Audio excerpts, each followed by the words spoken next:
જય સ્વામિનારાયણ મિત્રો, કેમ છો? મજામાં? ચલો, લાસ્ટ ટાઈમ આપણે સરસ મજાનો કોન્સેપ્ટ શીખ્યો બરાબર છે. એની અંદર આપણે શું શીખ્યા બધા અવરોધ બરાબર છે, પછી વિશિષ્ટ અવરોધ એટલે કે અવરોધકતા, પછી વાહકતા અને પછી વિશિષ્ટ વાહકતા કપ્પા. ઓકે, હવે આજે છે ને એ વાહકતાના આધારે પદાર્થો 3 પ્રકારના છે.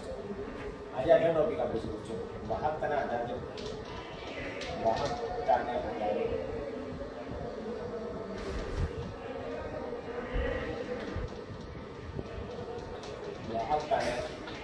આધારે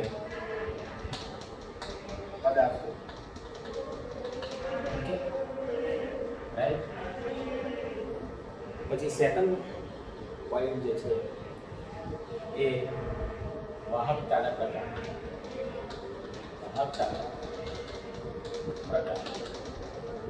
અને તેના પર અસર કરતા પરિબળો. રાઈટ.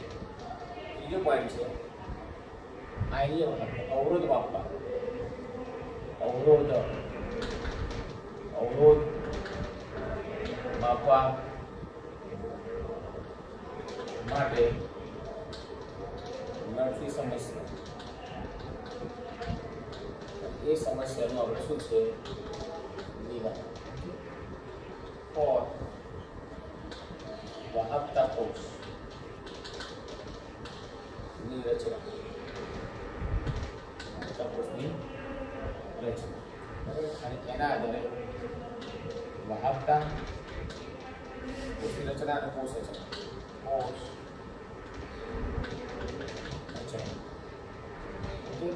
પાછો પોઈન્ટ છે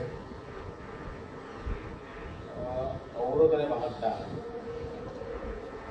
અવરોધ અને વાહકતા નક્કી કરવી. આટલા ટોપિક છે તમારી સમક્ષ. બરાબર, સ્ટેપ બાય સ્ટેપ શીખીએ. બરાબર. ચલો, વાહકતાના આધારે પદાર્થો. વાહકતાને આધારે પદાર્થો બહુ ઇઝી કોન્સેપ્ટ છે બેટા. જરૂરી છે કે દરેક પદાર્થનું અંદર વિદ્યુત પ્રવાહનું વહન સરખું થતું હોય એવું નથી હોતું. કેટલાક પદાર્થો એવા છે કે જે વિદ્યુતનું વહન સારું કરે, કેટલાક પદાર્થો એવા છે કે વિદ્યુતનું વહન જ ના કરે, અને કેટલાક પદાર્થો એવા છે કે વિદ્યુતનું વહન થોડી માત્રામાં કરે. એટલે દરેક પદાર્થોની વિદ્યુતની વહન કરવાની જે ક્ષમતા છે ને ક્યારેય સરખી હોતી નથી.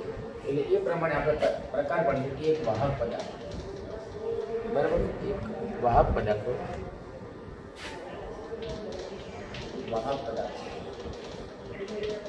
સેકન્ડ અવાહક પદાર્થ. અવાહક પદાર્થ. થર્ડ અર્ધવાહક પદાર્થ. અર્ધવાહક પદાર્થ. રાઈટ. અને 4 અતિવાહક પદાર્થ. અતિવાહક પદાર્થ. આ જે કોન્સેપ્ટ છે બેટા તમારે એમસીક્યુ માટે કરી દો. ચલો, વાહક પદાર્થો છે કયા? તો કે ધાતુ અને મિશ્ર ધાતુ. ધાતુ અને મિશ્ર ધાતુ. કોઈ પણ ધાતુ અને મિશ્ર ધાતુ છે ને એને વાહક પદાર્થ છે. એમાં કોન્સેપ્ટ શું છે કે વિદ્યુત વહન સારું કરી શકે છે. બરાબર છે. એની જે વાહકતા છે ને એની ઇલેક્ટ્રોનની વાહકતા છે. કઈ વાહકતા છે બેટા? ઇલેક્ટ્રોનની વાહકતા. ઇલેક્ટ્રોનની. કારણ કે ધાતુ છે ને એમાં મુક્ત ઇલેક્ટ્રોન વિદ્યુત વહન કરે છે. ઇલેક્ટ્રોનના લીધે વિદ્યુત વહન થાય છે, માટે આપણે ઇલેક્ટ્રોનની વાહકતા કહીશું. આ ઉપરાંત કેટલાક અધાતુય પદાર્થો છે, કાર્બન બ્લેક, પછી ગ્રેફાઇટ. આ અધાતુય પદાર્થો છે કે જે વાહક પદાર્થો છે. બરાબર. અને કેટલાક કાર્બનિક પોલિમર છે. કાર્બનિક પોલિમર વિદ્યુત શું કરે છે? વહન કરે છે. એટલે એક્ઝામ્પલ નક્કી ત્યારે મગજમાં રાખો કે ધાતુ મિશ્ર ધાતુમાં ખબર પડી ગઈ છે. ધાતુ અને મિશ્ર ધાતુમાં હંમેશા મુક્ત ઇલેક્ટ્રોનના કારણે વિદ્યુત વહન થાય છે. એટલે એ તો તમારા માટે બહુ ઇઝી કોન્સેપ્ટ છે. બરાબર છે. એટલે એ તો વાહક પદાર્થો છે, પરંતુ એક કોન્સેપ્ટ શું આવે? અધાતુની અંદર કાર્બન બ્લેક ને ગ્રેફાઇટ અને કેટલાક કાર્બનિક પોલિમર. અવાહક પદાર્થો કેટલાક કાચ અને સિરેમિક્સ પદાર્થો.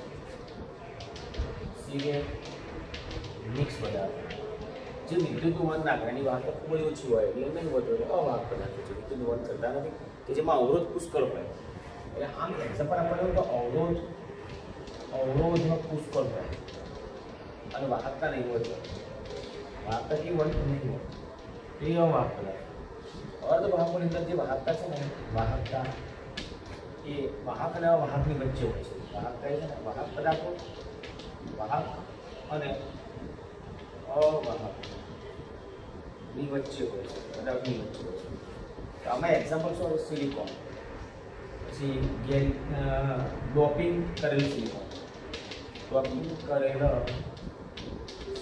પછી ગેલિયમ આર્સેનાઇડ સહિત સિલિકોન, ડોપિંગ કરેલ સિલિકોન અને ગેલિયમ આર્સેનાઇડ આ અવ્યવહારક પદાર્થો છે અને આ ખૂબ જ ઉપયોગી પદાર્થો છે કે અતિવાહક પદાર્થો. હા હું કોન્સેપ્ટ જોડનાર છે. કેટલીક ધાતુની મિશ્ર ધાતુ છે ને, કેટલીક ધાતુ અને મિશ્ર ધાતુ ખૂબ જ નીચા તાપમાને એટલે 0 થી 15 ડિગ્રી તાપમાને અતિવાહક છે. અને કેટલાક સિરેમિક્સ અને મિશ્રિત ઓક્સાઇડ ઊંચા તાપમાન, કેવા તાપમાન બધા ઊંચા તાપમાન એટલે 150 ડિગ્રી તાપમાન અતિ સુવાહક છે. બરાબર. ધાતુ અને કેટલીક ધાતુની મિશ્ર ધાતુ વાહક તો છે જ, પણ જો નીચું તાપમાન તમે કહો 0 થી 15 કેલ્વિન તાપમાન તો અતિ સુવાહકો છે. અને સિરેમિક્સ અને કેટલાક મિશ્રિત ઓક્સાઇડ જે છે એ પણ ઊંચા તાપમાને, કેવા ઊંચા 150 ડિગ્રી તાપમાને સિરેમિક્સ અને મિશ્રિત ઓક્સાઇડ 150 કેલ્વિન તાપમાને અતિ સુવાહક છે. તો વાહકતાના આધારે પદાર્થોનું વર્તન છે. રાઈટ.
ચલો હવે આપણે શું છે બેટા, વાહકતાના પ્રકાર અને તેના પર અસર કરતા પરિબળો. રાઈટ.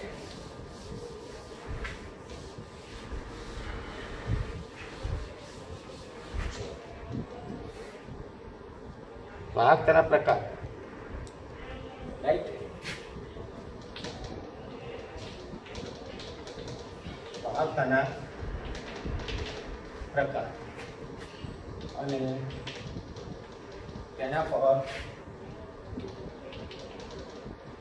અસર કરતા પરિબળો. સેકન્ડ. બરાબર ને બેટા? ચલો તમે જોજો જરા ધ્યાનથી. વાહકતાના બે પ્રકાર છે. વાહકતા છે ને બે પ્રકાર છે.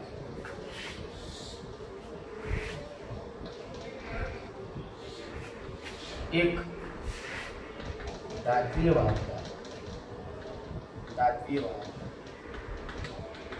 અને બીજી બે આયનીય વાહકતા. આયનીય વાહકતા. બરાબર. धात्विक वाहकता है ये धातु है धातु એટલે જે મુક્ત ઇલેક્ટ્રોન છે એના કારણે છે એટલે આ છે ને મુક્ત ઇલેક્ટ્રોનના કારણે રાઈટ એટલે આપણને ઇલેક્ટ્રોનની વાહકતા કહીએ છીએ ઇલેક્ટ્રોનીય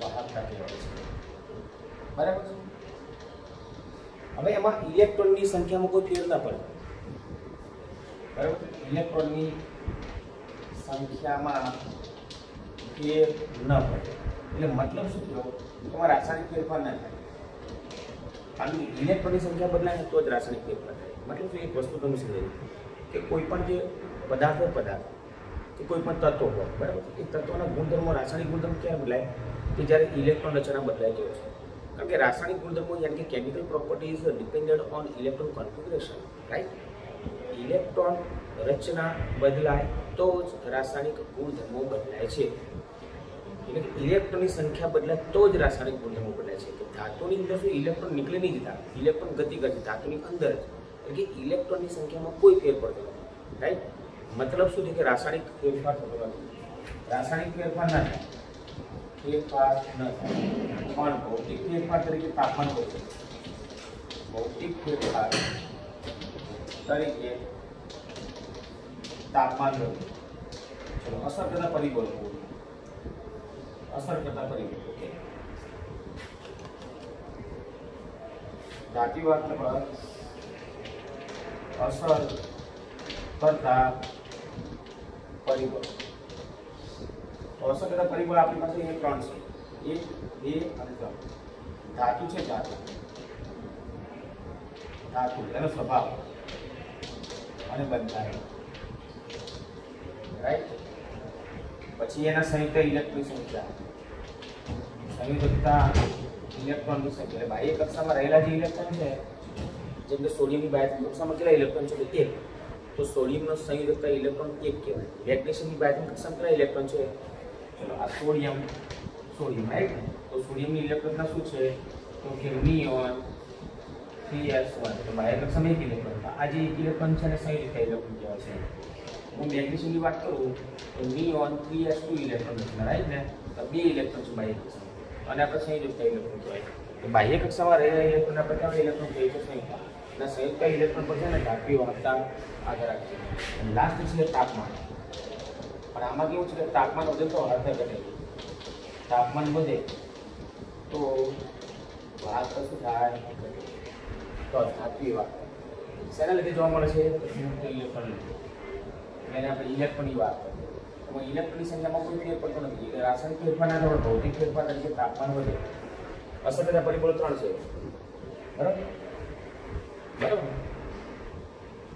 ધાતુનો સ્વભાવનું બંધારણ ધાતુના સંયુક્ત ઇલેક્ટ્રોનની સંખ્યા અને તાપમાન આમાં તાપમાન અને વાહકતા ધાત્વિક વાહકતા વ્યસ્ત સંબંધ છે જો તાપમાન વધે તો ધાત્વિક વાહકતા ઘટે અને જો તાપમાન ઘટે તો ધાત્વિક વાહકતા વધે પણ આની વાહકતામાં ઉલટું છો ચલો આની વાહકતામાં હું તમને કોન્સેપ્ટ સમજાવું ઓકે એટલે આની વાહકતામાં હું તમને ખાલી પાણીની વાત કરું પાણી અતિશુદ્ધ પાણી હોય અતિશુદ્ધ પાણી એ પાણીમાં H+ ની મોલર સંખ્યા અને OH- ની મોલર સંખ્યા એ 10⁻⁷ મોલર છે રાઈટ એટલે એના કારણે એની વાહકતા સાંદ્રતા ઘણી બધી ઓછી 10⁻⁷ 0.6 મેગા 1 મોલર એટલે ઘણી બધી ઓછી કહેવાય એટલે વાહકતા ઘણી ઓછી છે વાહકતા ઘણી ઓછી છે કેટલી છે તો કે 3.5 ગુણ્યા 10⁻⁵ એમ્પિયર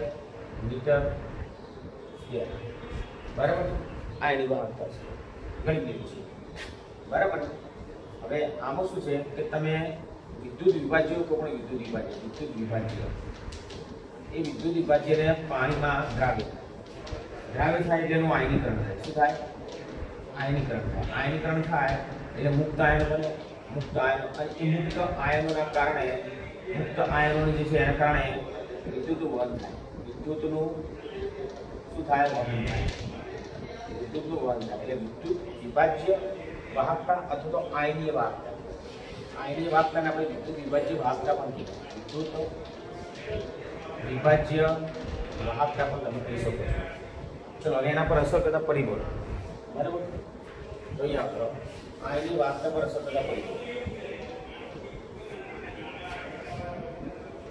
અસર કરતા પરિબળો અસર કરતા પરિબળો તો કેટલા પરિબળો જ્યારે સમજી એક તો વિદ્યુત વિભાજનની પ્રકૃતિ વિદ્યુત વિભાજન જે છે એની પ્રકૃતિ એટલે કે એનો સ્વભાવ રાઈટ અને વિદ્યુત વિભાજનની પ્રકૃતિ વિદ્યુત વિભાજનની પ્રકૃતિ વિદ્યુત વિભાજનનો સ્વભાવ વિદ્યુત વિભાજનનો શું છે સ્વભાવ પ્રકૃતિ અને એની સાંદ્રતા વિદ્યુત વિભાજનની સાંદ્રતા દ્રાવકની પ્રકૃતિ પણ દ્રાવકની પ્રકૃતિ પછી દ્રાવકની સ્નિગ્ધતા દ્રાવકની સ્નિગ્ધતા રાઈટ 5 ઉપજેલ આયનો ના કદ અને તેનું સોલ્યુશન ઉપજેલ જે આયનો ખરી એ આયનોના કદ અને તેમનું સોલ્યુશન અને છઠ્ઠું છે તાપમાન આમાં કેવું છે બધા તાપમાન વધે તો વાહકતા વધે તાપમાન વધે તો વાહકતા વધે કેમ કારણ કે એનું રીઝન છે કે તાપમાન વધે તો આયન પણ વધારે થાય તો આયનની ગતિ વધી જાય જેમ ગતિ વધે આયનના કારણે વિદ્યુત વહન થાય જેમ ગતિ વધે એમ વાહકતા વધી જશે ઓકે તો આયનની વાહકતા અને તેના પર અસર થશે